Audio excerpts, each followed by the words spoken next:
Welcome to the Solution Architect Show. Your host is Ben. I'm very excited to be joined by Darryl Munro, a respected IT leader with deep experience across New Zealand technology landscape. He had 25 experience in senior leadership role. Darryl has consistently used technology to create real business impact and lead diverse team to exceptional outcome. As a late diagnosed ADHD leader, he has turned his unique thinking style into a powerful strength and is passionate about helping other leaders unlock their own authentic leadership potential. Welcome to the show, Darryl. Thanks, Ben. Quite an intro. It's nice to be here. Yeah, cool. Let's get into it. You obviously have a lot of experience in IT. Can you tell us how did you get started in IT?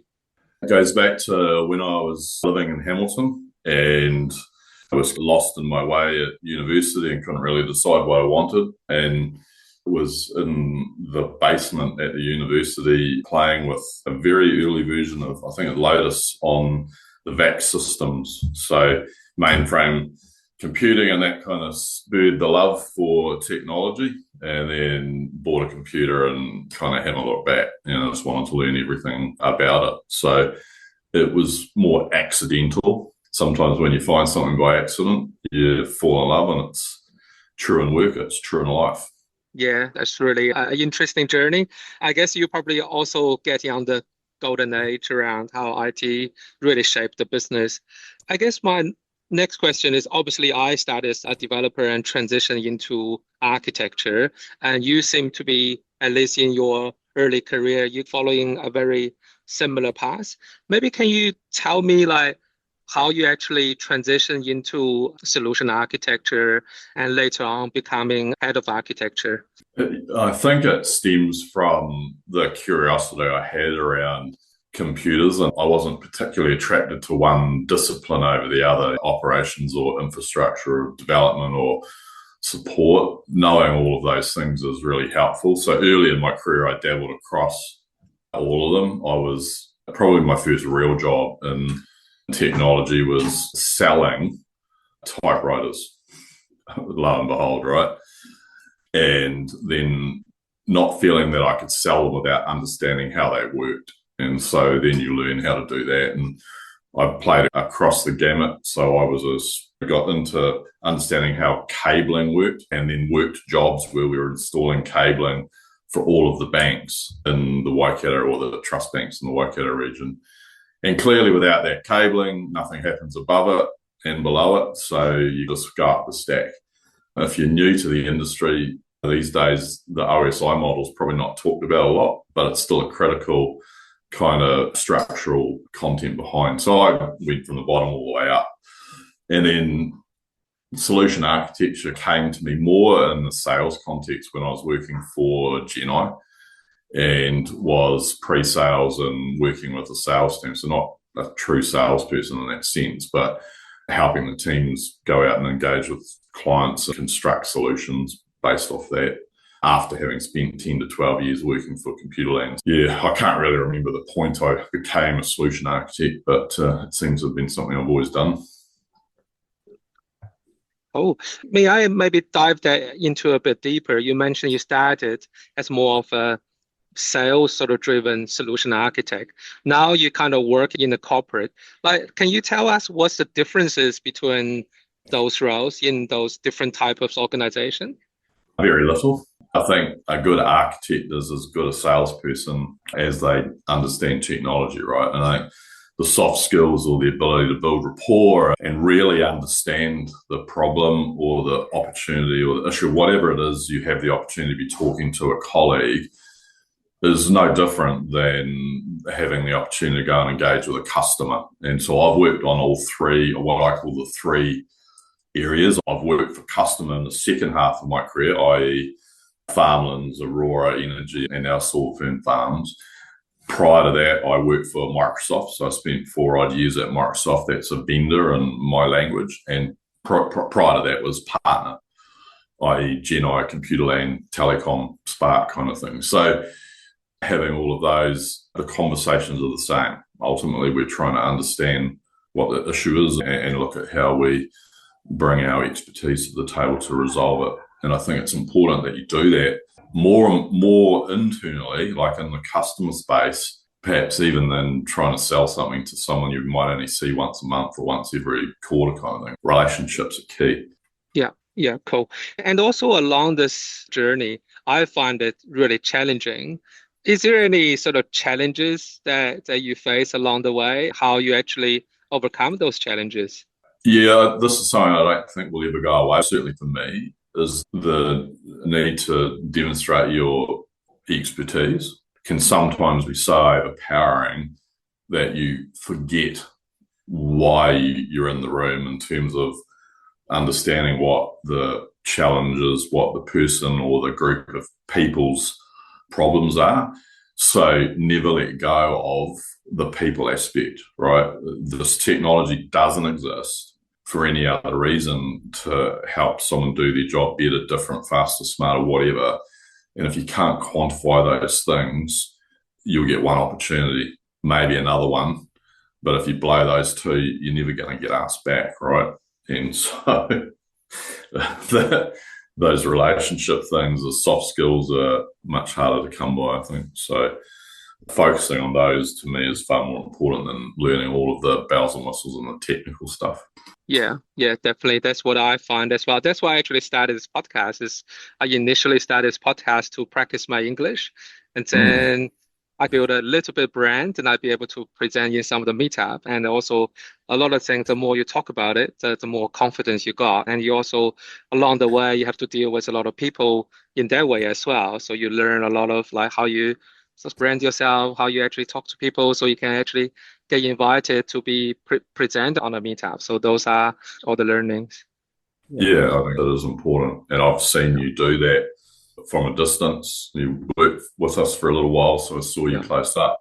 But even in that time, you've flourished because you focused on those skills, right? And I think you're a great example of it. Yeah, you touched the point. I work for you or with you for a brief period along the way, and also you post a lot of your learning or your sort of reflection on your career. One of the things that kind of touches me is because I always thought architecture translate a business architecture or business strategy into IT strategy, and you seem to be always saying, no, let's divide business and IT. There's no business strategy or IT strategy. There's just one strategy. So would you be able to explain to the audience like what your thought and why you think there shouldn't have that divide? Yeah, explaining to us all around. Yeah, why this is better and why that's the way that the company should go. Yeah, I don't know whether it's better yet, Ben. It's perhaps something that's emerged with me over my time. And as you watch patterns and understand how people get to make decisions or need to make decisions, and I observe if I make it sound really simple, if there's two documents and one's a business strategy and one's a technology strategy, you've got immediate disconnect, right? And most people can see and understand that. Two separate documents, no one's going to read them together invariably. And so ultimately, the technology only exists to help us deliver on those organizational strategy needs, right? Whether it's high-level strategy or it's getting down to more tactical level stuff. And it's important to have those things talked about in the same context, right? They're not separate.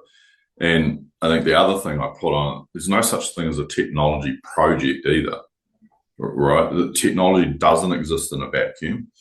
And I powerfully believe language is important.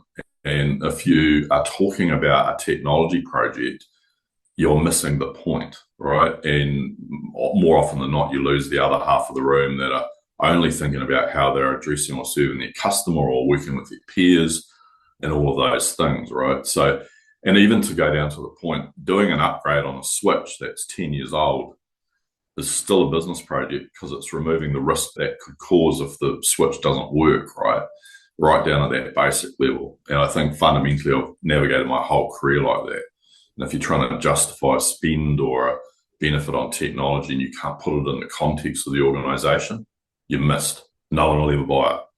So it's a little bit nuanced, but it's probably more designed to stimulate the conversation occurring between and having the right people expertise around the table at the time. Yeah, I guess through my career, that's definitely can see the divide. And I think IT department did a lot of things to try to be part of the business. They changed the name from technology focus to business technology and put the business in front of the technology. But if you're still having that divide in terms of strategy and that sort of thinking, changing the name alone wouldn't cut it. So that's really a good insight. Yeah, I think it's more than just the labels, right? Yeah. It's how you think about it. It's a mindset and trying to establish those new mental models to think about it, to be fair. Yeah. I guess now you are in that leadership position, you're actually the head of architecture. So what is the difference between working as an architect and now you're working as a head of architecture, and how you actually develop those people? Because in the same boat, I've been a solution architect team leader for just over 2 years before. So I find architects I wouldn't say don't get along, it's very hard for them to agree on anything. So how do you actually get into that position and develop your people? So Yeah, you were probably in one of our meetings at some point along the time where we had a joke around what's the collective noun for a group of architects? It's an argument. Like architects can be very strongly viewed, opinionated, and I'm okay with that. But there's also bringing your soft skills in, right, in terms of taking the sharp edges off. And I believe as you mature into the role, and I don't mean you have to be 50, I just mean as you get more experience and more understanding, you can get that at 25, you can get it at 30. But you've got to navigate those things and work on the interaction skills that become important, because architects are connectors, right? And solution architect is generally one area or domain oriented, to use those words that us architects will understand, but that ostensibly just means they're focused in one area of the organisation. They develop deep skills in that particular functional unit.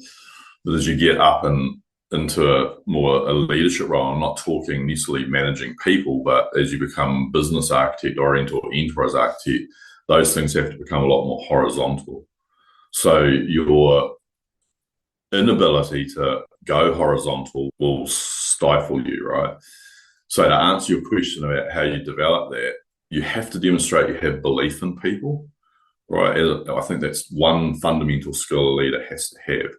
The minute someone feels that you doubt them, they will doubt themselves, right? Having belief in people and giving people opportunities to grow gives them self-belief in that opportunity. And then you can just coach, and it becomes a more mentoring coaching role. And so developing those skills is really important. I don't have, and I don't need, a lot of financial delegated authority. That's not about my role.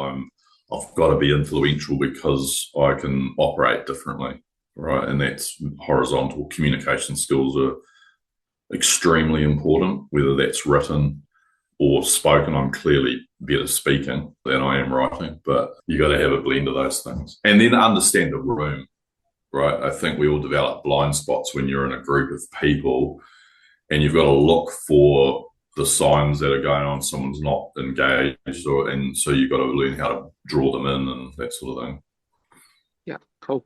Thanks, Darryl. I guess with technology change really fast, and I guess as architect, we still have to really understand the technology, especially around what's the problem they are solving.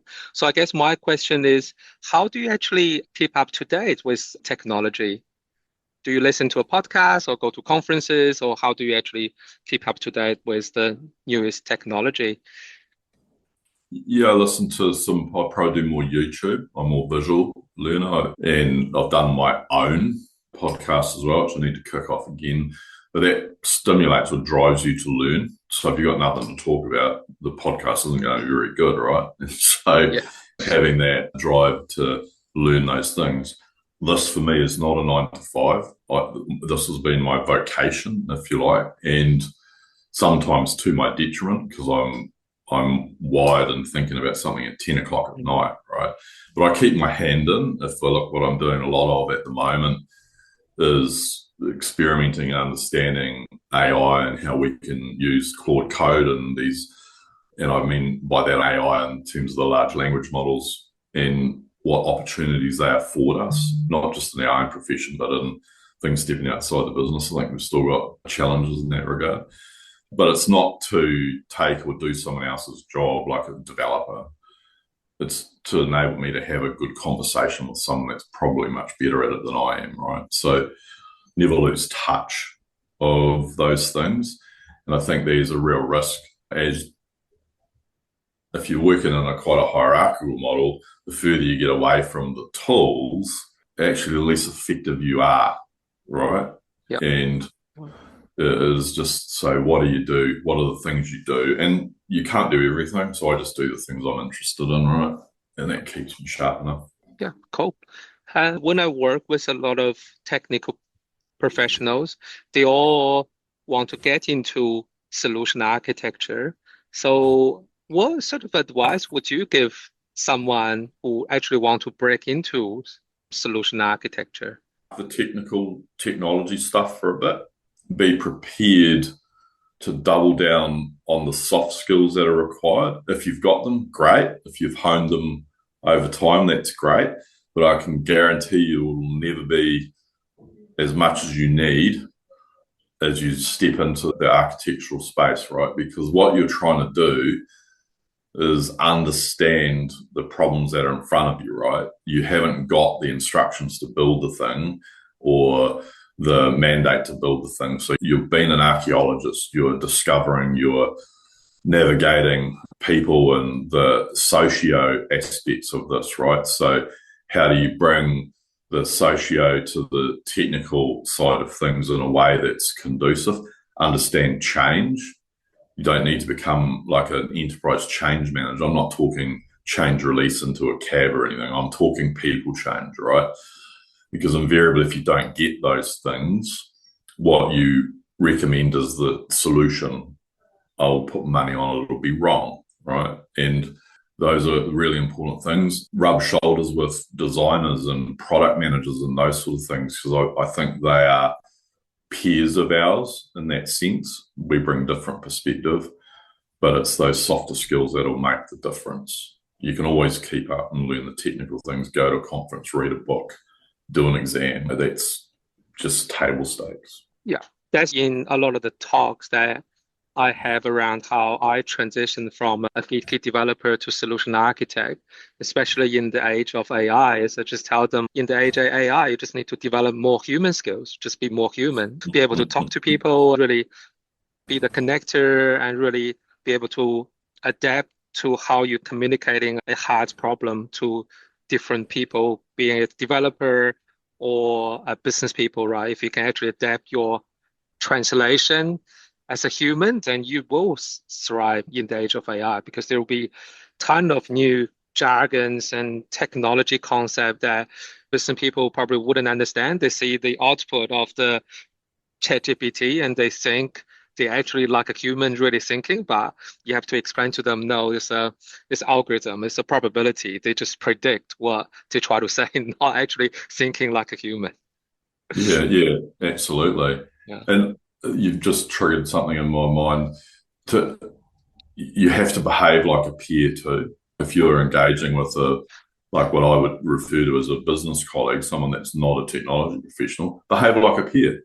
You're at the table because you bring a different perspective that's no more or less valuable than the expert and the functional that's sitting across the table from you, right? So learn how to behave like that. I think it's really important. Develop confidence and put yourself out there.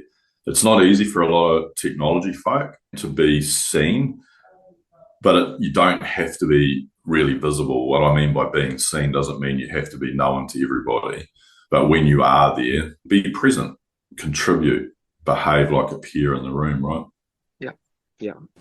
So given that we touch on AI quite a bit in our conversation, I'm keen to understand how AI is actually shaping your role or your team in terms of doing solution architecture and being a solution architect, and how are you adapting to those changes? I think I've been in it since I could get my hands on ChatGPT. Like, I don't know, when was that? November 2022-ish or whatever. And so experimentation is key. That you won't adapt if you don't experiment. And I was having a chat with someone the other day who's one of my team he's been around a while, and we're yakking about doing some integration stuff. And I saw, why don't you have a go with Claude? He said, I wouldn't know where to start.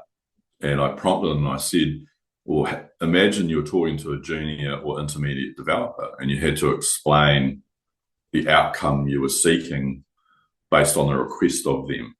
That's exactly how you go with it with the tool, right? So it's adapting in that way, and just don't trust everything it tells you, but you've got to guide it. If we're talking about the kind of the chat tools that are proliferating that everyone thinks is AI. I think we've got challenges where it speeds up our ability to produce stuff. So that has benefit because it can, like for me, who can speak well and convey ideas verbally, the challenge I have is committing that to paper to share. And so using the tools to help you do that.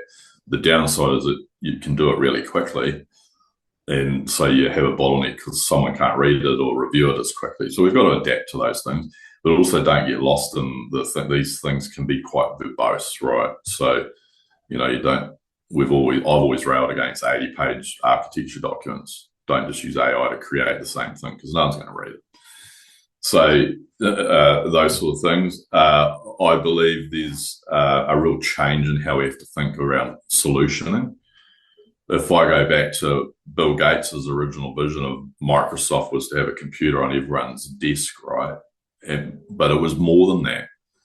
It was about how you inspire people to use technology and with less friction, right? So the mouse, the keyboard, the monitor was less friction, but we've had those things for nearly 40 years, right? So being able to talk and ask questions of the computer is of quite a fundamental shift. And it's been a bit of a nirvana search for the technology industry for years. So I think that's where we're headed. So learn how to leverage those things. I think the time of UIs where we click and drag and all of that are not long for this earth, so to speak. There's lots going on. Yeah, definitely. I think we are at the end of our podcast, and thanks for joining me. And is there any sort of final thoughts that you want to share with us?